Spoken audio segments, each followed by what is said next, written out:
राजस्थान पत्रकार गोलमेज सम्मेलन 2025 कार्यक्रम सीधी तस्वीर आपको दिखाते हैं इस पूरे कार्यक्रम से जुड़े।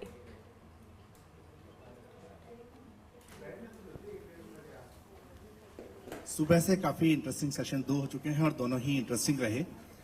कई सारी बातें हुई जिनका कि फ्रीडम एक्सप्रेशन की बात हुई और विकास की बात हो रही है।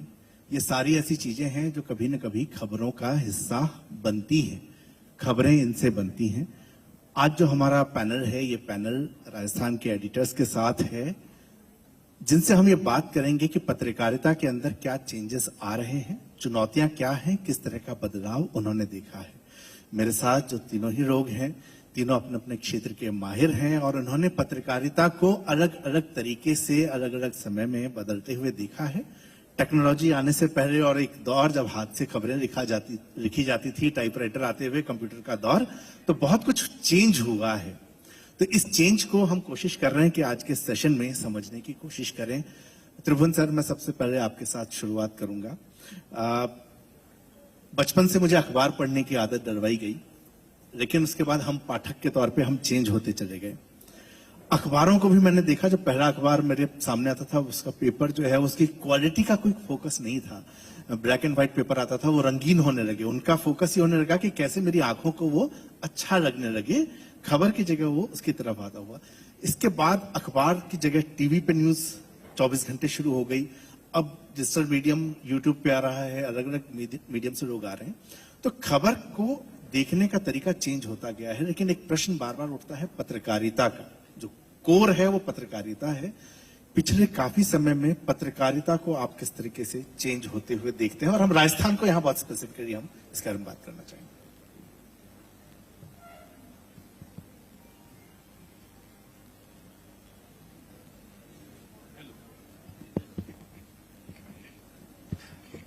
हेलो, पत्रकारिता का जो सिनेरियो पूरी दुनिया में है वह हमारे देश में है, दूसरे देशों में है, आस पड़ोस में है। तो ऐसा कैसे संभव हो सकता है कि राजस्थान या कोई जो दूसरा राज्य है उसकी पत्रकारिता उसे अछूती रहे। पत्रकारिता का सफर बड़ा संघर्षों का, बहुत उतार चढ़ाव का और बहुत लंबा रहा है। उस संघर्ष को अगर देखें तो मुझे लगता है संक्षेप में कुछ चीजों को समझना बहुत जरूरी है। उसके बिना हमें यह सिनेरियो समझ नहीं आता।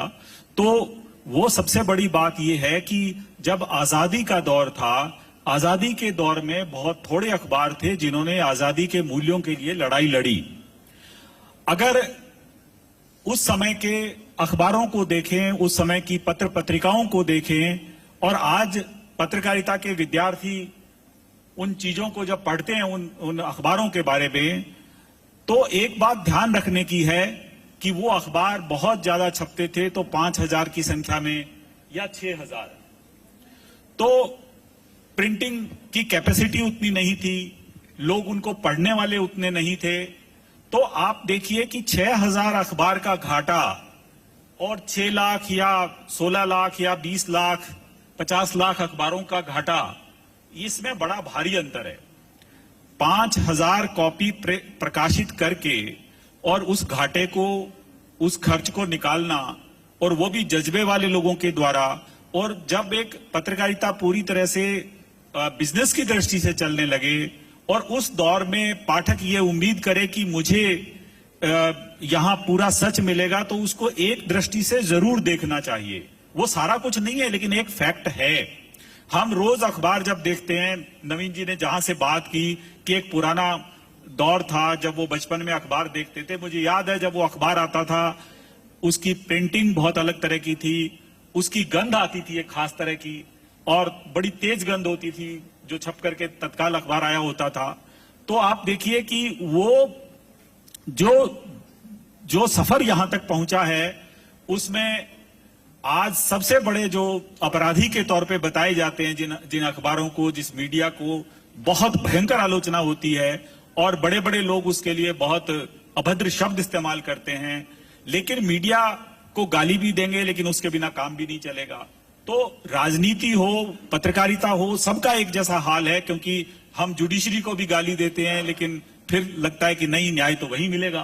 तो जब इस दौर से गुजरते हुए हम आते हैं तो ये फैक्ट देखिए कि एक अखबार जिसकी प्रिंटिंग कॉस्ट 25 रुपए 30 रुपए है, वो आप जब 5 रुपए में खरीदते हैं तो आप मान के चलिए कि आपके घर में भी एक 20 या 25 रुपए का नोट डलता है।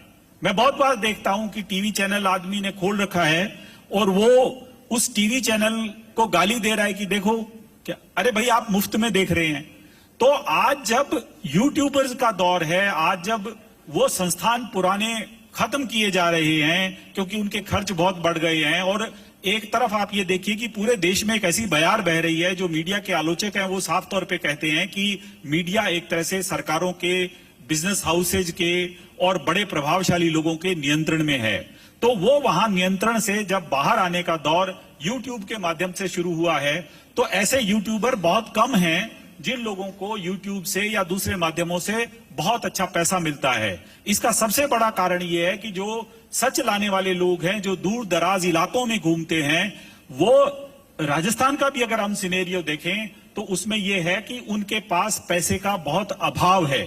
जब आप अच्छे तरह से उनकी न्यूज का, उनकी मेहनत का, मैं विज्ञापन की दृष्टि से नहीं कह रहा हूं, मैं कोई उनको दूसरी तरह से कोई जो अनएथिकल नॉर्म्स हैं उससे नहीं, लेकिन जब आप YouTube देखते हैं, कुछ और करते हैं, तो आप जब तक अपनी तरफ से उनका खर्च पूरा नहीं करेंगे तो वो कहां से आएगा वो पैसा। तो इसका जो रेवेन्यू मॉडल है, फिर सरकारों के प्रेशर्स हैं। जब अकेला व्यक्ति होता है, आप देखिए कि कोई बहुत बड़ा जो संस्थान है, राजस्थान में बड़े अखबार रहे हैं, उनका बहुत बड़ा इतिहास रहा है। आजादी के समय से चलने वाले अखबार आज भी मौजूद हैं। 1930 गोलमेज सम्मेलन में किसी और माध्यम के लिए कर रहे हैं। तो मेरा व्यक्तिगत मामला है कि टेक्नोलॉजी हमारी सहायक है, सहायता के लिए है, हमारी कंपटीटर नहीं है। हमें उसी आइडिया से उसको देखना चाहिए, हमें बिल्कुल भी उसे अपना कंपटीटर नहीं मानना चाहिए, और हम कितना बेस्ट उसका उपयोग कर सकें ये हम पर निर्भर है। Thank you sir. हमारे साथ वीरेंद्र जी हैं, डायरेक्टर फर्स्ट इंडिया, और मैं प्रोफेशनली जो मेरा काम था, मैं मार्केटिंग में था, मीडिया इंडस्ट्री में मैंने काम किया, ब्रांड मैनेजर होता था मैं कुछ अखबारों के साथ। और ब्रांड मैनेजर वो कॉम होती है मीडिया में जिसको एडिटर्स कहते हैं कि इन्होंने हमारे अखबार को खत्म करके प्रोडक्ट बनाया है, तो मैं उसका दोषी हूँ। लेकिन सर मैनेजमेंट साइड के हैं, तो मैं आपसे सर थोड़ा सा सवाल इनसे अलग हटके पूछूंगा। मीडिया को जब मैंने ग्रो करते देखा, टीवी चैनल्स आने के बाद प्रिंट के सामने एक चैलेंज दिखता था, लेकिन प्रिंट ने उसको सस्टेन किया। न्यूज चैनल्स का इशू ये था प्रिंट के सामने कि वो जिस तरह की खबरें, जैसे जैसलमेर का मुद्दा संदीप जी ने उठाया, इस तरह की चीजें, छोटी छोटी चीजों को वो उठा के बड़े लेवल पे नहीं ला सकते, और एडवर्टाइजिंग उसको सपोर्ट नहीं करता। कई चैनल्स ने अपने स्टेट्स में चैनल खोले और खत्म हो गए। ऐसे में फर्स्ट इंडिया आता है, और मैं आपसे बिजनेस सीक्रेट को समझना चाहता हूं कि फर्स्ट इंडिया आता है, सस्टेन करता है, और ये मेरा पर्सनल एक्सपीरियंस है कि जब मैं यहाँ रहता था और मुझे कोई खबर क्विक चाहिए होती थी तो मैं फर्स्ट इंडिया का डिजिटल चैनल भी उठा के देखता था। तो डिजिटल और टीवी दोनों मीडियम को जिस तरीके से आपने यहाँ पे पकड़ा, नब्ज को पकड़ा है, और लोग उसको देख रहे हैं, तो इतने बड़ी भीड़ के अंदर जहां जी भी अपना चैनल यहाँ पे खोलता है, न्यूज 18 अपना चैनल खोलता है, और उसमें भी पहली प्राथमिकता फर्स्ट इंडिया बन जाता है, तो वो सीक्रेट क्या है कि नब्ज पकड़ लिया आपने लोगों की? धन्यवाद नवीन जी। प्रसंग बिल्कुल वैसा ही है जैसा इन्होंने जनता स्टोर किताब जब लिखी थी। मेरे ख्याल से बहुत कम, ये क्योंकि नए बच्चे हैं, आपको पता होना चाहिए कि ब्रांड तो बिल्ड करते ही हैं, पर ये लेखक भी हैं, और इनकी पुस्तकें आपको जरूर पढ़नी चाहिए। बहुत ही धरातल पर बड़ी साधारण सी जगह को लेकर के बहुत बढ़िया तरीके से लिखते हैं। और मेरे दाहिनी तरफ जो दो वरिष्ठ पत्रकार बैठे हैं, मैं बता दूं कि इन सबके बीच में मेरा पत्रकारिता से सिर्फ इतना ही संबंध है कि मैं एक न्यूज चैनल को ओन करता हूं। और मैं आपको बताना चाहूंगा, ये जो इनका प्रश्न है बहुत टू दी पॉइंट है, कि किसी भी न्यूज चैनल के लिए, विशेष तौर से एक रीजनल न्यूज चैनल के लिए, सर्वाइवल अपने आप में एक बहुत बड़ा प्रश्न है। उसके कुछ मुख्य कारण हैं। एक तो न्यूज चैनल के अंदर जो न्यूज की सेल्फ लाइफ है वो बहुत कम है। अगर हम डिजिटल प्लेटफॉर्म के ऊपर उस न्यूज को नहीं पोस्ट करें तो ये मान के चलिए कि वो कुछ पल में ही खत्म हो जाती है। जैसा कि अखबार के अंदर है, उसकी एक सेल्फ लाइफ है। लोग जो है अखबार की कटिंग संभाल के रखते हैं, कोट करते हैं और उसको जो है 10 साल तक बताते हैं कि मेरा लेख उस वक्त आया था। तो हमारे सामने एक बहुत बड़ा चैलेंज ये था कि इस न्यूज चैनल का सर्वाइवल कैसे हो, और विशेष तौर से हिंदी बेल्ट में जहां भाषा राष्ट्रीय चैनल की और रीजनल चैनल की सेम है, तो खबर तो करीब करीब सेम रहती थी।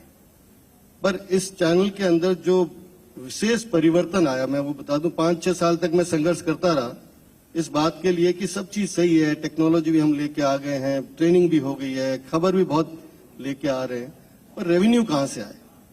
रेवेन्यू अपने आप में एक बहुत बड़ा मुद्दा था। तिरुभुवन जी ने बताया कि 5,000 का अखबार जब निकलता था तब भी घाटा था, और जब 40,000 प्रतियां निकल रही तब भी घाटा है, क्योंकि 5 रुपए की जो प्रति आप लोग लेते हो उसकी कीमत 40 रुपए आती है। ठीक इसी तरीके से इलेक्ट्रॉनिक मीडिया के अंदर कोई भी सब्सक्रिप्शन बेस्ड मॉडल हमारे यहाँ नहीं था। ये एक बड़ा चैलेंज है कि हम लोग फ्री में तो देखना चाहते हैं पर उसका पैसा नहीं देना चाहते। 5-6 साल के बाद में इस बात को जब रियलाइज किया कि किसी भी तरह की संस्था हर साल घर से पैसा देके नहीं चल सकती, तो हम लोगों ने, मैं आपको बताना चाहूंगा कि राजस्थान के अंदर जगदीश चंद्रा जी ने जो रीजनल मीडिया चैनल के अंदर किया है वो किसी ने नहीं किया। उन्होंने इस चैनल की नहीं, किसी भी, जैसे पहले वो ईटीवी में थे, बाद में यहाँ आए, उन्होंने 2 मुख्य चीजों पे ध्यान दिया और वो ही हमारे लिए चैनल को मुख्य उसमें लेके आ गए, मुख्य धारा में। एक, उन्होंने ये कहा कि खबर ही जीवन है, खबर का किसी भी तरीके से कहीं पर भी हो वो तुरंत रिलीज होनी चाहिए, और इसीलिए उनको पट्टी का जनक कहा जाता है। और दूसरा, विशेष तौर से उनका ध्यान इस बात पे था कि खबर के साथ साथ इस बात पे ध्यान दिया जाए कि खबर की जानकारी कैसे ले सकते हैं। बहुत सारे लोगों के लिए ये एक बड़ा प्रश्न है कि जानकारी कैसे प्राप्त करें, आपको पता कैसे लगता है कि ये चीज होने वाली है या हो गई। तो उसके लिए एक बहुत बड़ा इन्फॉर्मर नेटवर्क तैयार किया गया। आज फर्स्ट इंडिया के अंदर करीब करीब 350-400 लोग जुड़े हुए हैं, डायरेक्टली और इनडायरेक्टली, और जो सूचनाएं फर्स्ट इंडिया के एडिटोरियल पर तुरंत पहुंचा देते हैं। तो पहली चीज तो ये हुई कि आपको कोई क्यों देखेगा, इसलिए देखेगा कि आपके यहाँ खबर सबसे पहले है और खबर उनसे संबंधित है। अब क्या संबंध हो सकता है? कई बार हम लोग जब मिलते हैं, बैठते हैं, बात करते हैं, लोग कहते हैं कोई खबर हुई क्या, कलेक्टर साहब ऑफिस में बैठे हैं।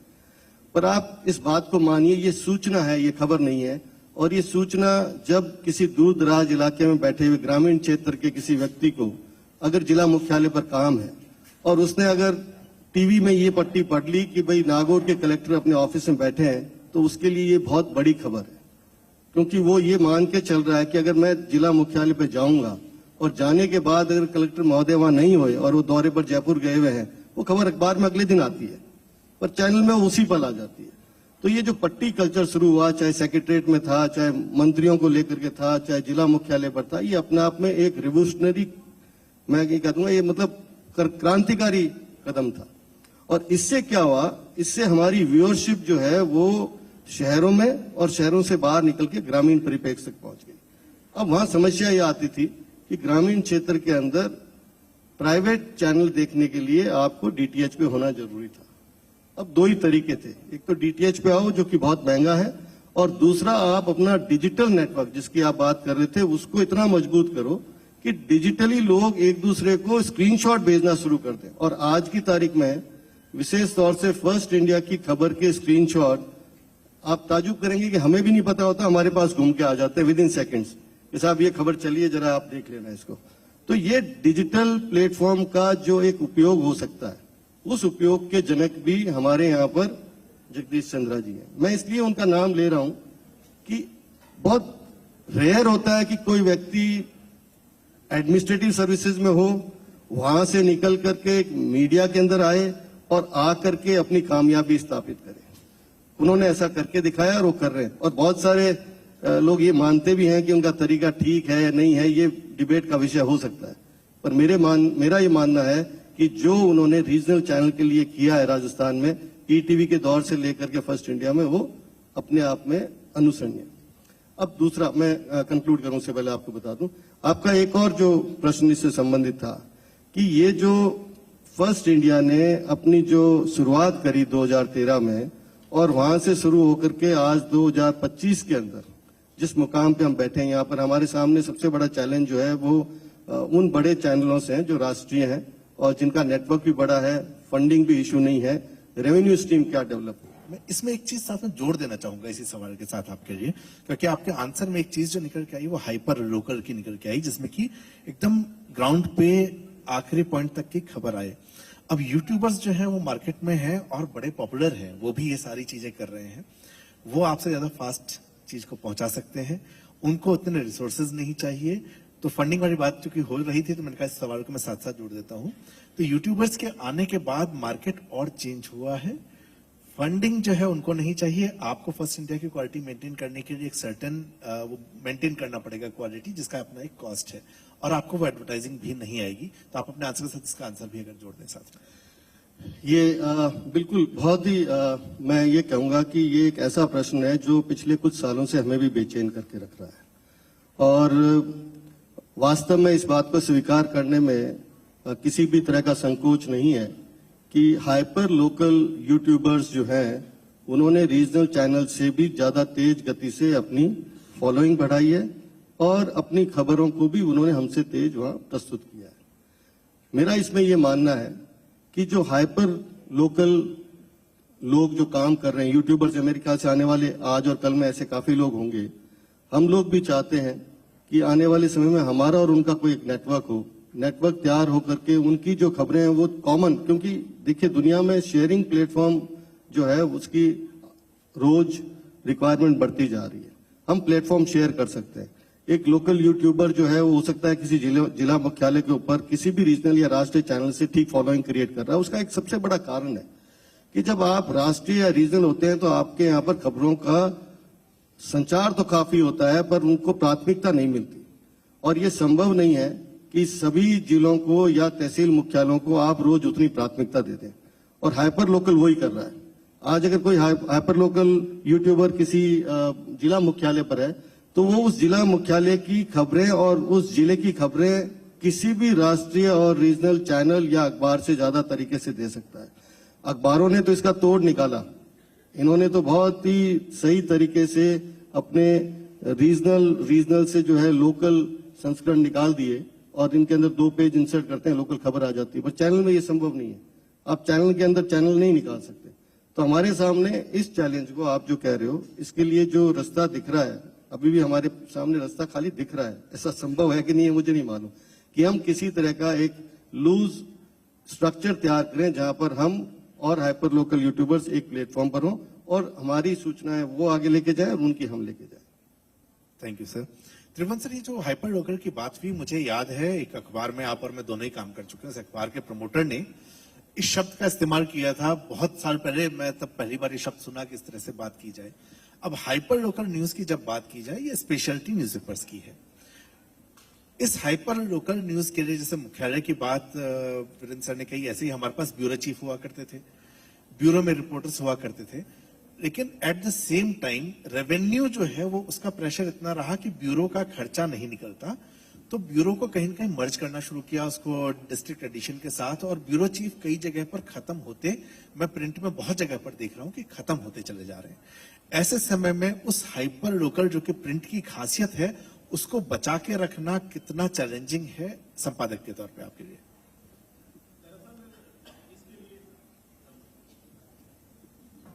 हेलो हेलो निर्देश नहीं दिया जाता कि आप इस तरीके से करें। मैं ये मेरी बात कह सकता हूँ, मेरे ख्याल से बाकी भी सब लोग जो है बहुत ही जिम्मेदारी पूर्वक ये बातें करते हैं। Great, thank you so much. Sir मेरा एक क्वेश्चन अगर आप परमिट करें। Yeah, sorry, I cannot permit you wherever you are. I apologize on behalf of everything. I have a tight ship to run, and you need to. Sir, I stick to have the one schedule. question, please. No, thank you. We could. Mike- What I recommend is the gentlemen are going to be sir एक available out there. छोटा सा question है। No. Even the chota sa question, I apologize, but thank you so much. Ladies and gentlemen, let's give a big round of applause for the panelists. Yeah. Thank you so much. While I invite Mr. Abhijit Singh, founder of Imagine XP, to hand over the mementos.